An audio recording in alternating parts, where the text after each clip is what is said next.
à toutes et bonjour à tous. Eh bien, je vous retrouve aujourd'hui, enfin, pour vous parler de ce que j'ai fait et puis pour vous parler de mon web.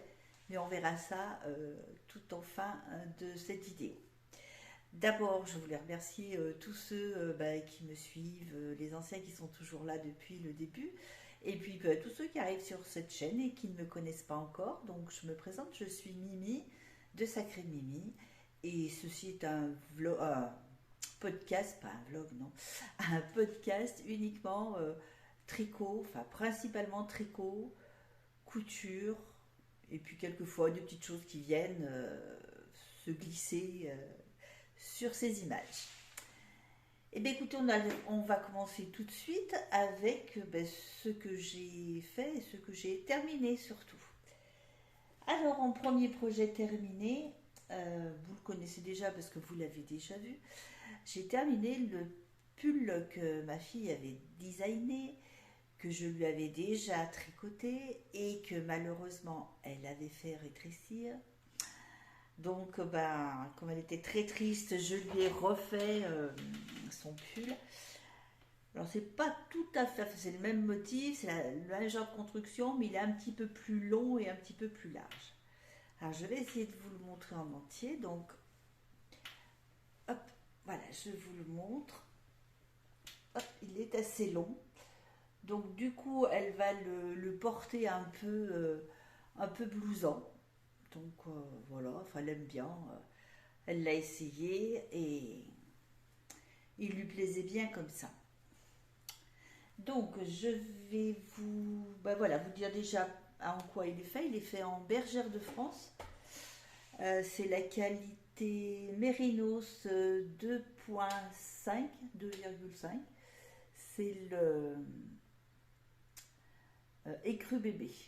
Voilà, j'espère que vous le verrez à l'endroit, à la caméra. Voilà, donc des pelotes de 50 grammes, 225 mètres pour 50 grammes. Et moi, je l'ai tricoté en 3 et en 2,5 pour les côtes. Voilà, une jolie qualité, très, très agréable à tricoter, très sympa. Voilà. Donc, alors la construction de ce pull, voilà, je l'ai commencé par la manche. J'avais donc fait un montage provisoire. Et puis en tricotant, je me suis aperçue que ma manche était quand même beaucoup trop longue. Donc mon montage provisoire du coup m'a servi à rien, mais bon, c'est pas grave. J'ai coupé, donc à cette partie-là, juste avant, je m'approche un peu, vous verrez mieux. J'ai coupé juste avant les côtes et j'ai récupéré mes mailles. J'ai enlevé le morceau, ça me faisait un morceau un peu bien comme ça, qui était trop grand. Et donc j'ai récupéré mes mailles et j'ai fait mes côtes. Donc ça se voit pas, c'était pas bien compliqué à faire. Donc je l'ai démarré par la manche en faisant la manche complète, c'est-à-dire que le précédent que j'avais fait comme ça, j'avais fait d'abord le devant et le dos, donc avec le corps et les manches, mais là j'ai voulu faire en une seule fois, c'est-à-dire pour éviter les coutures du dessus du bras. Donc voilà, oups, pardon. Donc voilà, j'ai fait ce petit modèle avec une petite torsade, un point de riz, une autre torsade entourée de mailles en verre pour qu'elle ressorte évidemment. Donc j'ai fait ce pull en une seule pièce qui implique que quand je suis arrivée, c'est pas très pratique à vous montrer, ou alors je suis pas douée, ce qui est fort possible. Euh, on va y aller. Quand je suis arrivée ici, eh bien j'avais les mailles du devant, de la manche, de l'arrière de la manche et les mailles du dos. Donc je devais avoir quelque chose comme 480 mailles, je crois, enfin dans ces eaux-là. Donc je vous dis pas, les rangs, ils étaient assez longs à faire. Et puis j'ai avancé, hein, j'ai continué donc le pull. Donc de ce côté, le jersey est dans son sac puisqu'il est tricoté de cette façon. Hein. Et puis arrivé arrivé vers l'encolure, enfin avant de faire l'encolure, je me suis dit, mais le problème, c'est que si je continue mon dessin tout droit, il va tomber dans l'encolure et il va être mangé par le col en fait. Donc j'ai décidé de faire des augmentations et des augmentations dans un premier temps et des diminutions après pour créer comme un gousset. Donc finalement, enfin, j'avais peur que ce soit pas très joli et finalement voilà, elle le porte comme ça, voilà. Donc ce qui fait un espèce de petit triangle qui est ma foi pas vilain. C'est assez rigolo. Ensuite, il eu le temps de faire les diminutions ici pour l'encolure. Et puis après, j'ai réaugmenté. Alors donc là, j'ai fait pareil mes deux morceaux, mais évidemment euh, en aller-retour et en deux fois en fait. Je les ai tricotés sur le même rang pour être sûr d'avoir le bon nombre de rangs, mais avec un trou au milieu, donc avec deux pelotes évidemment. Pardon. Excusez-moi. Et puis rebelote, on a continué de l'autre côté en recréant ce gousset. Donc par le jeu d'augmentation d'un côté et de diminution de l'autre. Et voilà, donc ce qui m'a permis d'avoir quelques rangs de jersey. Et comme vous pouvez le voir juste là, deux ou trois rangs de jersey juste avant l'encolure. Parce que je voulais que le motif se continue sans être interrompu. Puis après, la partie la plus sympa, je vais dire.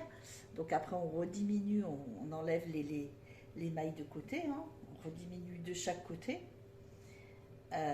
pour laisser juste la place des manches, un petit peu chauve-souris, comme vous pouvez le voir. Et puis là, après, ça va vite, hein, puisque il n'y a plus que la manche en entier à faire. Que j'ai fait donc juste une couture ensuite, le dessous de la manche, donc ici le dessous de la manche et le long du corps de chaque côté. Voilà. Et puis, pour la finition, j'ai relevé ici les mailles de l'encolure pour faire une finition en I-cord, parce que elle aime bien et puis moi aussi, donc je trouvais que c'était assez sympa. Un petit I-cord pour terminer l'encolure. Et pour le bas, j'ai relevé toutes les mailles. Alors là, j'ai tricoté en rond par contre, parce que je n'avais pas envie de faire des côtes torse en aller-retour. Donc j'ai relevé toutes les mailles après avoir cousu mes côtés. J'ai relevé toutes les mailles du devant et du dos et voilà, j'ai tricoté mes côtes en côte torse, en côte une torse pour avoir ce rendu. Donc qui fait un petit peu resserré en bas puisque c'était ce qu'elle voulait.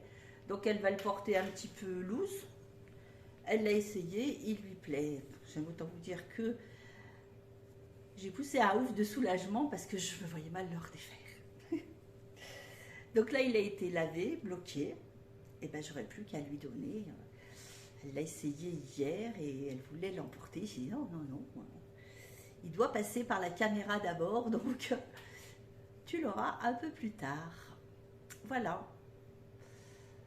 Alors pour ceux qui ont suivi, vous connaissez l'histoire de ce pull, hein, que malheureusement elle avait fait passer au sèche-linge malencontreusement et puis il avait rétréci, mais rétréci du vrai carton. Donc voilà le pull de ma fille qui est enfin terminé. Et j'avoue que j'ai quand même mis vraiment du temps par rapport à d'autres pulls parce que c'est vrai que alors les designeuses de métier n'ont pas ce problème, je pense. Mais moi qui design comme ça vraiment à l'occasion et à tâtons, c'est assez compliqué parce qu'il faut toujours se demander ce que ça va aller. Alors, je ne l'ai pas tout le temps sous la main, donc voilà, c'est pas toujours évident d'avancer et puis de se dire bon alors j'attendais pour lui essayer et puis voilà, mais j'ai dit pour le moment, je fais plus de modèles qu'elle me crée parce que ouh, c'est un peu compliqué. Et puis, voilà donc pour le premier projet terminé. Deuxième petit projet, alors ça c'était très très vite, c'est un tout petit projet. Euh, Nous allons avec mes tricopines tous les mardis sur Annonay dans un café qui s'appelle le Café du Midi où nous nous retrouvons pour tricoter. Donc tous les mardis en général on se retrouve là-bas. Et puis la patronne de ce bar m'avait demandé il y a quelques semaines en arrière si je voulais lui faire une petite brassière pour un bébé, pour la naissance d'un bébé qui devrait arriver fin avril, début mai, quelque chose comme ça. Donc, je dis oui, il n'y a pas de souci. Donc, je lui avais fait sa petite brassière que je lui ai offert parce que elle était assez sympa pour nous recevoir tous les mardis. Et du coup, elle l'a offert. La petite brassière avait bien plu. C'était une petite brassière en raccourci toute simple. Hein. Et ça lui a bien plu. Et donc, je crois que c'est la mamie de ce futur bébé qui a voulu, qui lui a demandé si je pouvais lui faire une petite veste pour ce bébé, pour 3 mois.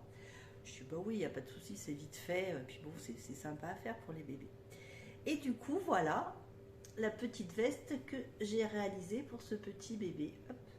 Alors, il manque les boutons parce que je n'ai pas à la maison de couleur qui pourrait aller, donc je vais aller en acheter mardi.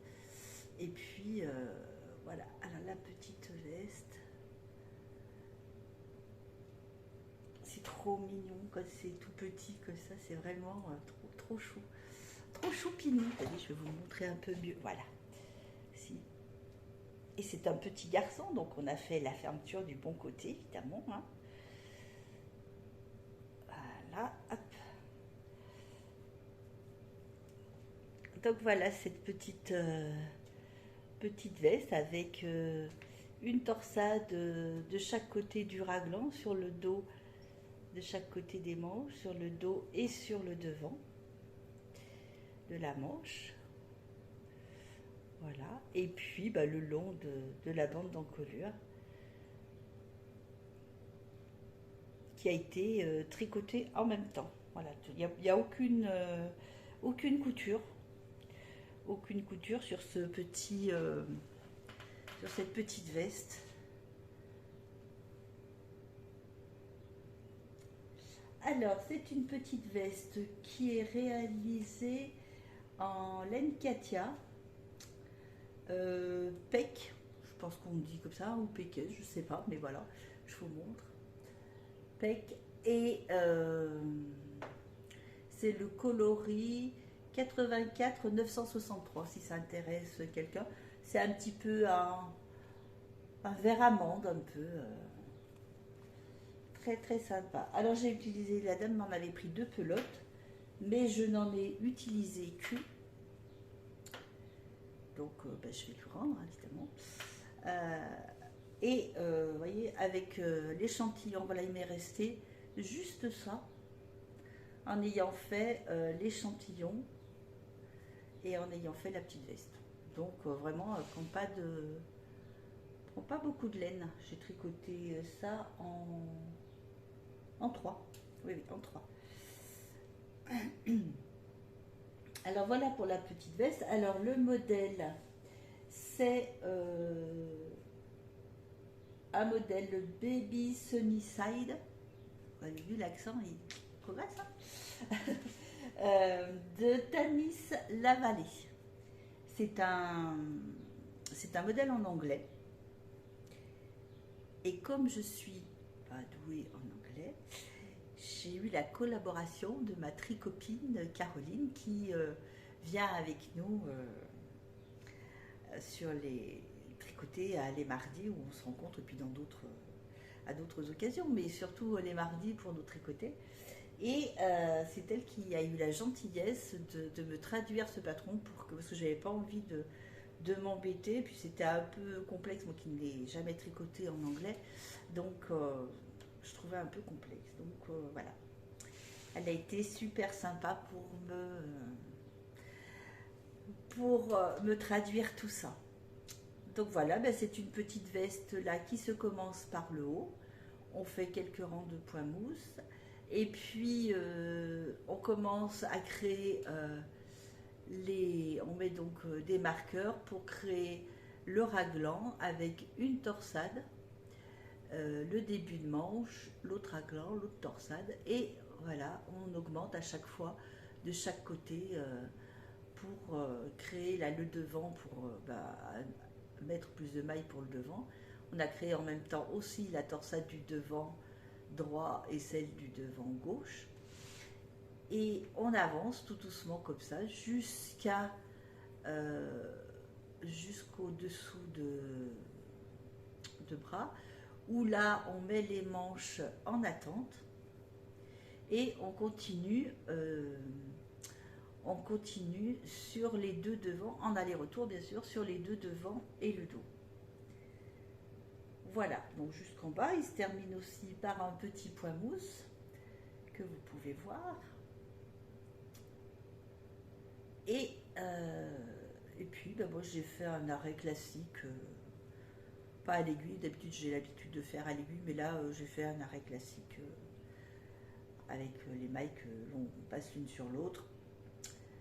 Voilà, que vous dire d'autre? Pour les manches, j'ai utilisé mes aiguilles circulaires 23 cm parce que c'est tellement tout petit que voilà, même à la fin, après avoir fait toutes les diminutions, parce qu'on a évidemment les petites diminutions sous le bras, à la fin, même avec les 23 cm, il était temps que ça se finisse parce que j'avais un peu de mal, ça tirait un peu, j'avais peur que ça l'élargisse de trop, puis non. Une fois lavé, bloqué, finalement, ça va bien. Voilà pour ce deuxième petit en cours terme, enfin, en cours, non, projet terminé. Bon, il était vite fait, j'ai dû mettre une semaine et j'ai pris mon temps parce que j'ai pas fait que ça. Ah oui, j'ai fait ma paire de chaussettes, je voulais pas montrer. Attendez, je vais la chercher. Je coupe 2 secondes, je vais la chercher. Me revoilà avec mes chaussettes.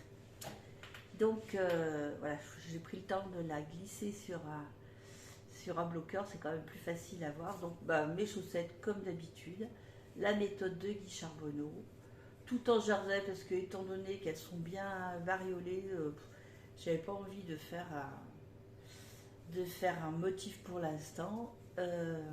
Talons avec gousset et talons renforcés. Donc le talon renforcé, si vous allez peut-être le voir là, j'ai fait œil de perdrix. Donc c'est une maille glissée sur 2, une maille glissée, une maille tricotée à l'envers. On tricote tout à l'envers et à l'endroit on contrarie la maille glissée, c'est-à-dire que celle qui était glissée le rang d'avant, elle est tricotée et celle qui était tricotée, elle est glissée. Voilà, clair, net et précis. Voilà, je les ai terminés pareil par des petites côtes torse. Donc comme vous le savez, comme d'habitude, vous voyez, j'ai même pas encore rentré les fils parce qu'il faut que je les lave et que je les bloque. J'aime bien les bloquer avant. Comme vous le savez, je disais, je tricote toujours mes 2 chaussettes en même temps parce que je sais que si je ne le fais pas, la deuxième chaussette va être un petit peu pénible à faire pour moi. Donc voilà, avec la pointe, comme montage Turkish Caston, montage à la turque, c'est ça, hein. Et puis voilà, la longueur du pied. Après on commence ici le gousset, hop, et puis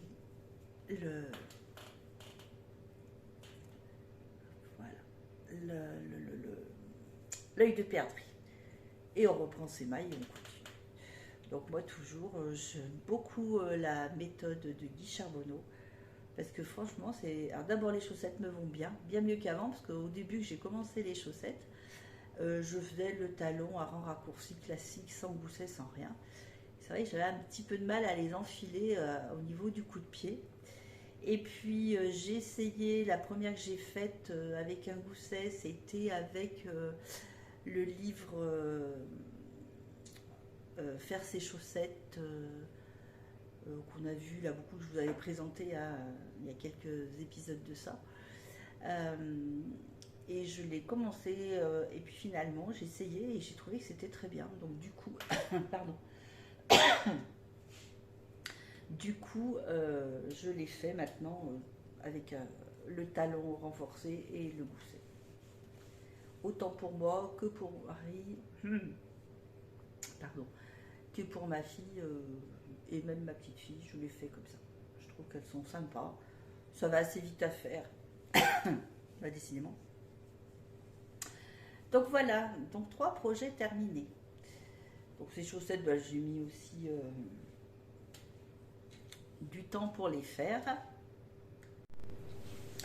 J'ai mis un peu de temps pour les faire parce que bah, j'avais le pull de ma fille qui se faisait en même temps. Après j'ai vu la petite veste de bébé, enfin la brassière et puis la petite veste. Et avec la petite brassière, j'avais aussi fait des petits chaussons de bottes qui étaient super sympas. Voilà pour ce qui est des projets terminés. Projets en cours, eh bien, pour l'instant, alors là, je vais démarrer sans tarder une autre paire de chaussettes parce que bon, bah, devant la télé le soir, j'aime bien. Et par contre, après, je ne peux pas vous dire vraiment ce que je vais faire. Enfin, je vous le dirai, mais beaucoup, beaucoup, beaucoup plus tard. Nous avons recommencé à faire le calendrier de l'Avent, comme on l'avait fait l'an dernier, avec les tricopines de Valence et de Montélimar. Et donc ben, je vais préparer tout ça tout au long des mois, là jusqu'au mois de novembre. J'ai un chat dans la gorge. Oui, donc je vais préparer tout ça, tout ce que j'ai envie d'offrir à ma soipée. Donc vous aurez peut-être moins de contenu dans les podcasts. Enfin, je vais essayer de faire quand même quelques autres choses. Je ne vais pas faire que ça, mais voilà, pour dire que j'aurai peut-être un peu moins de choses à vous montrer dans les prochains podcasts. Donc là, on ne peut pas dire qu'il y en ait beaucoup, hein, parce que ça fait combien de temps? Un peu plus d'un mois que je crois que j'ai tourné. Ouais, peut-être. Attendez, je vais vous dire, parce que c'est marqué sur mon profil. La dernière fois, oui, c'était le... J'ai tourné le 21 février, et voilà, on est fin mars. Fin avril, pardon. Donc, ouais, j'ai un peu traîné. Mais bon, c'est vrai qu'entre-temps, je voulais vous parler, je voulais vous montrer l'arrivée de mon rouet, et puis on va en parler dans quelques minutes. Je voulais vous montrer aussi ce que j'ai trouvé chez Action. Alors, enfin moi je trouve que c'est super sympa. Je vous montre ce que c'est. Alors normalement, voilà, c'est ça. Avec hop, des aimants. Voilà. Des aimants et une règle. Logiquement, ça sert à bloquer une feuille de papier pour pouvoir comment mettre toutes les bordures, par exemple, ancrer toutes les bordures. Voilà, donc c'est quelque chose, je ne sais même pas ce que c'est, on dirait du métal. Oui, bah oui, c'est du métal puisque c'est aimanté, suis-je donc bête. Donc, il y a ces 4 aimants qui vraiment tiennent bien, et puis une règle qui est en centimètres et en inches, je suppose. Voilà. Et moi, je m'en sers. Alors, je pourrais m'en servir aussi pour le scrap, puisque je faisais du scrap. Là, j'en ai beaucoup moins fait tous ces dernières années, mais bon, pourquoi pas. Et je me suis dit, ça serait sympa pour mettre son patron. Hop, je vous montre en direct. Hop, hop, et hop, on met son patron et avec cette règle, eh ben, on peut suivre à quelle ligne on en est. Hop, si je casse tout, voilà. Et on peut descendre sa règle à chaque fois qu'on avance d'une ligne. Et j'ai trouvé que c'était super pratique. Alors, je ne sais pas ce que vous en pensez. Si certaines, ça peut vous aider, vous donner une idée, voilà. J'ai trouvé ça chez Action et dérisoire le prix 4,25 € je crois. Donc, si ça peut vous intéresser, si ça peut vous rendre service, voilà, je partage l'info et la façon dont je l'ai détourné entre guillemets, quoi, puisque et pour celles qui feraient éventuellement du scrap, voilà, c'est tout comme vous avez pu le voir, hein, la plaque est toute quadrillée, donc on a les mesures, voilà, pour pouvoir mettre son papier droit à angle et tout ça, enfin, pour faire quelque chose de précis, c'est super sympa. Moi j'ai trouvé. Voilà, je voulais partager ça avec vous et ça s'appelle Love de Craft. Voilà.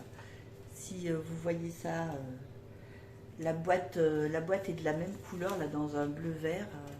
Si vous avez un Action près de chez vous et que ça vous intéresse, voilà. Je voulais partager ça avec vous. Et bien écoutez, pour tout ce qui est tricot, parce que couture, il n'y en a pas. À chaque fois, je dis, je vais me mettre à la couture, mais je traîne un peu la patte. Pourtant, j'ai un patron qui est tout prêt depuis un mois et demi, 2 mois. Oui, 2 mois. Et le tissu est là. Je n'ai plus qu'à couper et à coudre. Je fais la paresseuse. Bien. Et bien écoutez, alors que maintenant, on va passer à notre partie rouet. Je sais qu'il y a certaines de vous qui attendent un petit peu cette partie, qui souhaitaient que je vous en parle. Alors, je ne vais pas pouvoir vous dire énormément de choses parce que je débute avec un rouet, donc il faut le temps de l'apprivoiser et puis d'être régulière dans les gestes et dans les épaisseurs qu'on souhaite et tout ça. Mais je vais quand même vous montrer ce que j'ai fait. Avant cela, je vais vous incruster ici la petite vidéo que j'ai faite lorsque je l'ai reçue, puisque je voulais faire un unboxing. Voilà. Et malheureusement, j'ai tourné la vidéo. Je ne l'ai pas postée parce que j'étais un petit peu déçue. Vous verrez pourquoi sur la fin, où je la couperai assez promptement, parce que bon, après, ça a filmé un petit peu, mais c'était pas utile. Et je vous reprends tout de suite après avec mon rouet qui est à la maison aujourd'hui.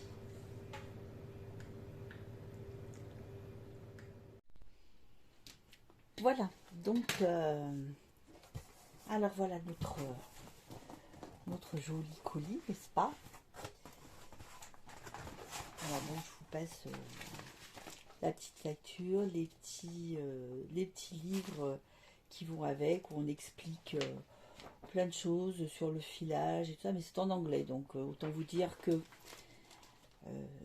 pour le moment, je n'ai rien compris, mais ça viendra après. Alors voilà. Hop, je vais essayer de ne pas faire trop de bruit.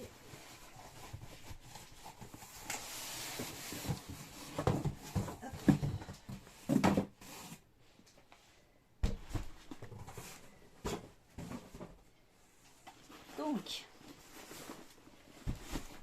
avec une jolie mallette. Alors, attendez, je vais essayer de voir si je peux. Là. Voilà. Voilà la jolie mallette de transport qui est bien. Qui sera bien pratique pour le tenir rangé.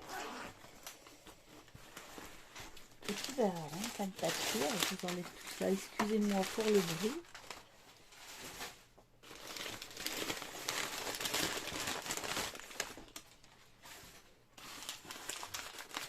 Voilà, ce sont hop, les bobines.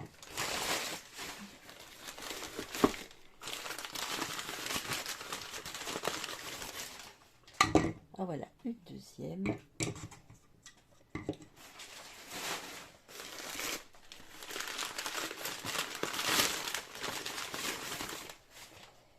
Et la troisième. Alors ici nous avons quoi? Nous avons un petit peu de fibres à filer, donc pour faire un essai, n'est-ce pas?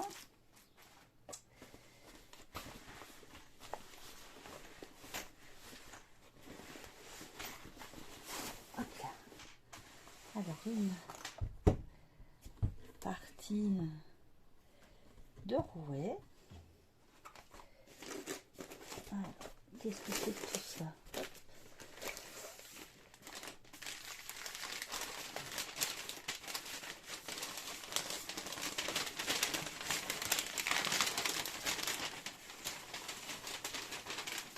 Alors, je suppose que c'est...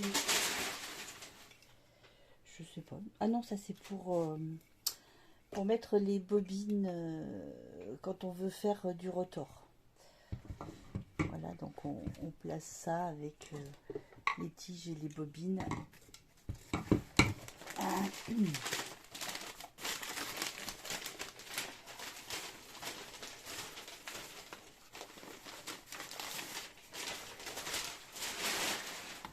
Voilà, hop. Alors l'épinglier qui est cassé.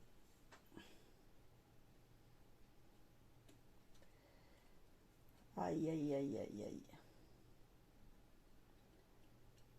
Voyez, là il est fondu ici, donc je vais être obligée de renvoyer, je pense. Ah zut.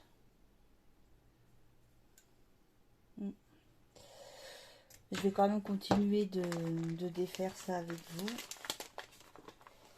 Ben là, ce sont les, ouais, on voit, ce sont les tiges pour mettre les.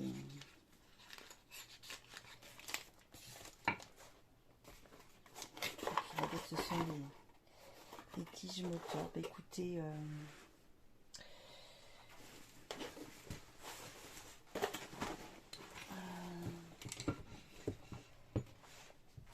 je vais arrêter là.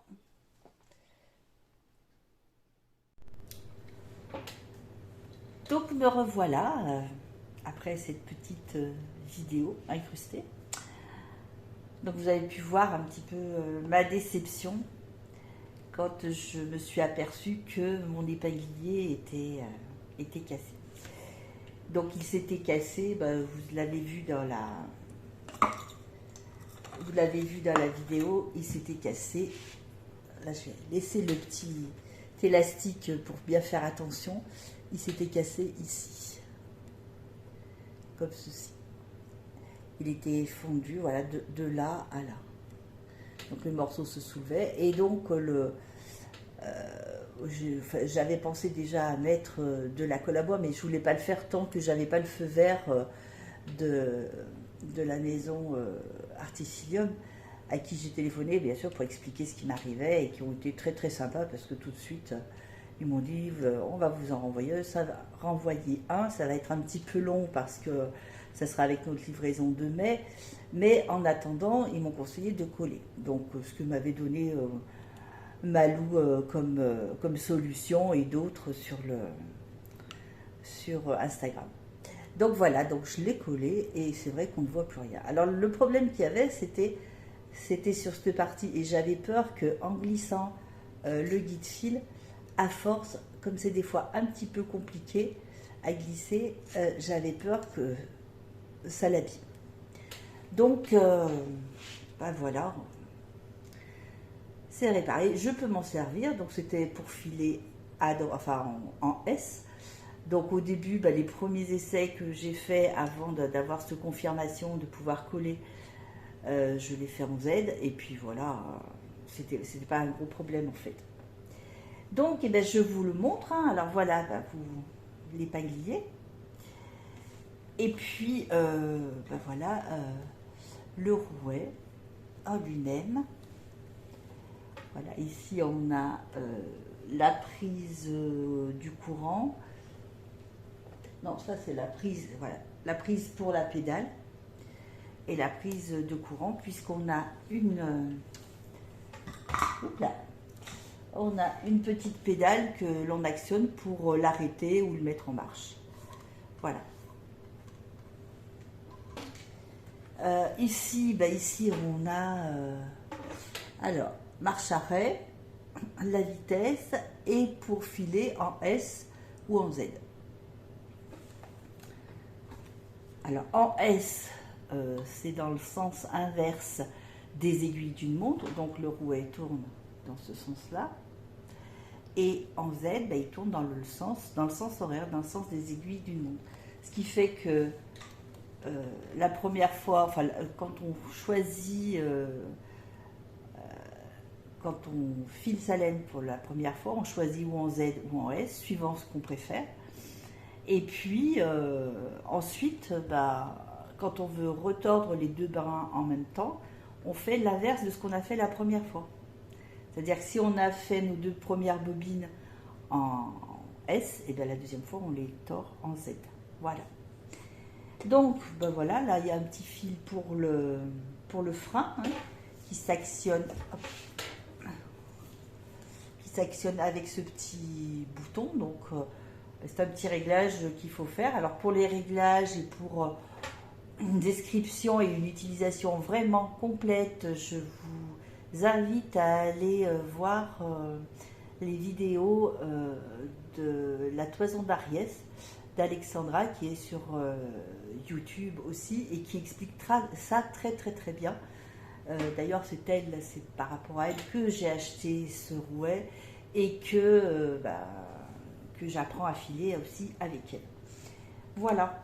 Donc ensuite on a donc notre épinglier ici. On glisse une bobine dedans. Voilà. Donc, la bobine est dedans. Moi j'ai déjà mis un fil, mais je vous dirai après. Et puis là on a, alors je vous montre. Hop. Là ici on a une petite partie qui est un peu plate. Ça fait un espèce de petit plat là. Donc moi je me sers de ça pour, alors je sais pas si c'est comme ça mais je suppose. Et moi sur l'épinglier on a une partie là qui est un petit peu plate et je la mets en face de cette autre partie. Il faut faire attention de mettre son frein à l'extérieur pour pouvoir le mettre autour de la bobine après. Hop, on enfonce, on appuie et le rouet est prêt. Pratiquement, puisqu'il ne reste plus qu'à mettre le frein. Alors le frein, c'est un simple petit fil nylon qui est attaché à deux petits ressorts de chaque côté et qui s'actionne, je vous montre les petits ressorts, mais je vous montre pas le truc, donc vous n'allez pas voir. Donc les petits ressorts sont là, vous voyez, sont retenus par des fils. Et là, avec le frein, on règle la tension du débit de la bobine. Voilà tout ce que je peux vous dire. On a ici aussi, hop là, un petit crochet qui est super sympa parce que c'est rangé, on l'a toujours sous la main. Donc il nous aide à passer les fils dans les guides-fils et à ce niveau-là. Et à ce niveau-là, on passe aussi son fil. Et puis, on le range ici. Et quand on veut arrêter un moment de filer pour accrocher un fil ou pour s'arrêter pour faire autre chose, on entoure son fil qu'on est en train de filer autour et ça le tient bien et c'est bien pratique. Voilà pour ce qui est de mon fameux rouet. Autour de la bobine, on met toujours un fil d'amorce. là, il faut que je fasse voilà, hop, hop, hop, hop, hop. Donc voilà, un fil d'amorce que l'on entoure deux fois en le passant, on le plie en deux et puis on fait comme un, on passe dans la boucle deux fois la longueur. Ça c'est pour donner déjà dans un premier temps la torsion du fil et puis accrocher ensuite. Ensuite on accroche son fil, vous voyez il y en a encore un petit bout que j'ai pas enlevé. On accroche son fil entre les deux brins. Une fois que la torsion elle est là, et ben il n'y a pas de souci puisque après le fil s'enroule et après il suffit de filer salé. Je vous montrerai pas aujourd'hui parce que je suis pas assez comment dire, je suis pas encore assez sûre des gestes que je fais pour pouvoir vous montrer un peu plus de comment ça se passe. Là c'est simplement pour vous le montrer et puis vous dire vaguement comment ça se passe, mais je vous dis allez voir la toison d'Ariès et elle vous explique vraiment très très très bien cette façon de faire. Et donc avec ce rouget, on reçoit aussi cette pièce qui s'appelle un cantre. Je crois que je dis pas de bêtises. Si je dis des bêtises, celles qui savent, reprenez-moi. Donc un cantre pareil qui est là pour enrouler deux bobines. C'est-à-dire quand on a fait par exemple deux bobines qu'on a tordues en S, on les met ici, on fait sortir son fil, on a le frein qu'on règle et tout ça, et on les retord sur la bobine qui est sur le rouet, on la retord en Z, ce que je vous expliquais tout au début.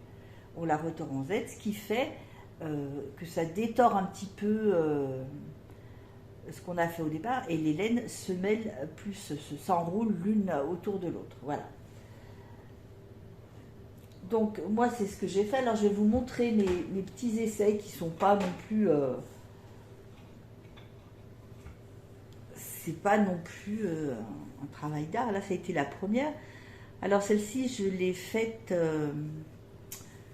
voilà, vous l'avez peut-être vu parce que je l'avais peut-être mis sur Instagram en écheveau. Là j'ai voulu la bobiner. Là c'est fait avec de la laine de la fibre cardée. Pas peigné, ça veut dire que les fibres ne sont pas toutes lissées dans le même sens. Pour moi, je trouve ça un petit peu plus compliqué à appréhender et à étirer le fil en même temps. Alors voilà ce que ça donne, vous voyez à peu près. Alors il n'est pas régulier, hein, j'ai essayé parce que moi ce que je veux arriver c'est à filer fin. Alors là, vous voyez, on voit des parties quand même qui sont beaucoup plus fines que d'autres, vous voyez. Mais bon, là, donc j'ai fait deux brins que pour la première fois j'avais filé en Z et au retors, quand on fait le retors, donc les deux brins, où je l'ai filé, je l'ai retordu en S, puisqu'après j'avais collé mon épinglier, voilà. Donc voilà ce que ça donne. Alors c'est pas du parfait, il y a encore plein de choses, vous voyez, ici c'est plus épais, là c'est plus fin, vous voyez les différences. Donc il faut que j'arrive à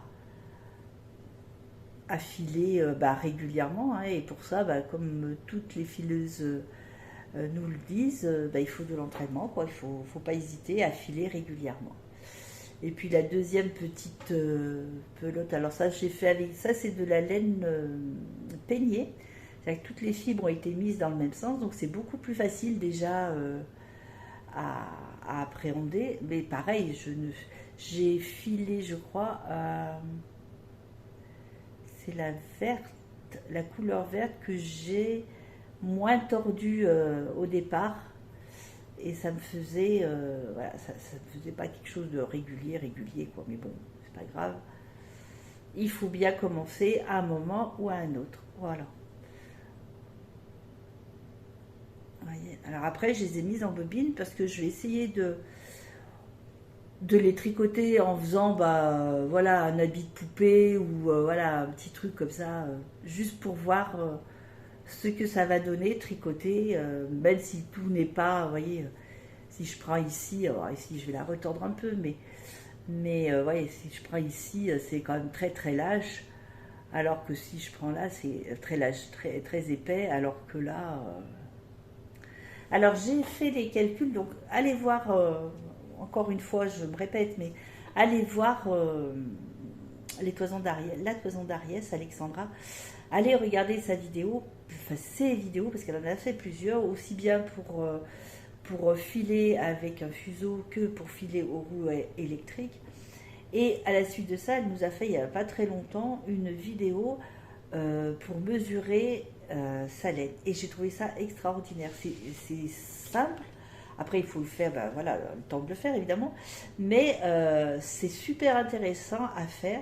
Donc, d'après ce que j'ai, les mesures que j'ai prises, le gris et tout ça, euh, ici, j'aurai une Aran et ici, j'aurai une Bulky. Voilà. Donc on peut arriver à savoir quel genre de laine on a en comptant les brins sur son écheveau, en mesurant son écheveau plusieurs fois. Enfin, elle vous expliquera tout ça. On peut arriver à savoir quel est le genre de laine qu'on a. Mais comme elle dit, de toute façon, rien ne vaut de faire un échantillon pour savoir vraiment avec quelle aiguille tricoter. Mais voilà donc mes deux petits essais. Là, je vais essayer de filer, quand je vous aurai laissé là tout à l'heure, je vais essayer de refiler, mais c'est encore parce que j'avais pas mal de laine cardée, que j'avais acheté 3 fois rien. Et bon, c'est pas le plus simple, mais je pense que c'est un bon entraînement parce que je pense que après sur la laine filée, on a moins de difficulté à étirer sa fibre.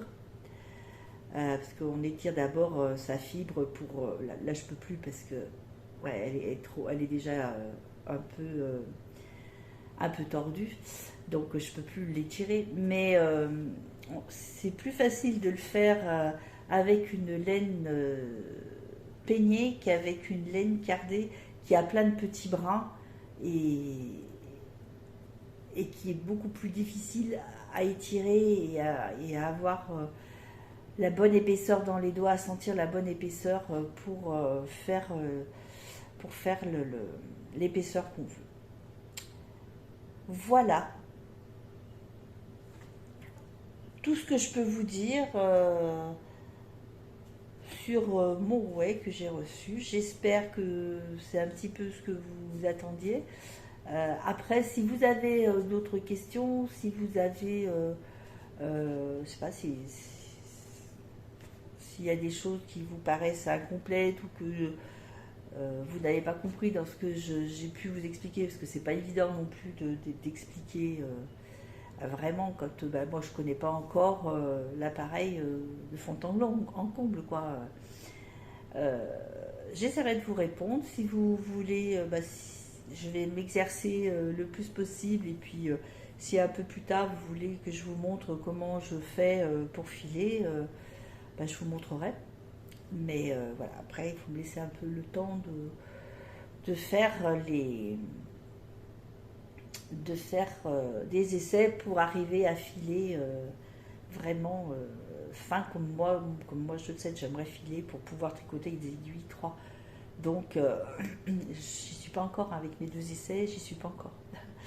Donc voilà, après je vais faire plein d'autres essais, hein, parce que c'est aussi ça, je veux dire, de filer et d'avoir quelque chose comme ça de nouveau. On peut faire plein de choses et puis essayer plein de choses. J'ai essayé d'ailleurs le Rotor Navarro qui me paraît super sympa, mais après je l'ai essayé sur une laine qui n'était pas très bien filée, qui était trop retordue, donc ça n'a pas été très pratique. Puis j'avais vraiment qu'un petit bout de laine, donc un petit bout d'écheveau, donc ça n'a rien donné. Mais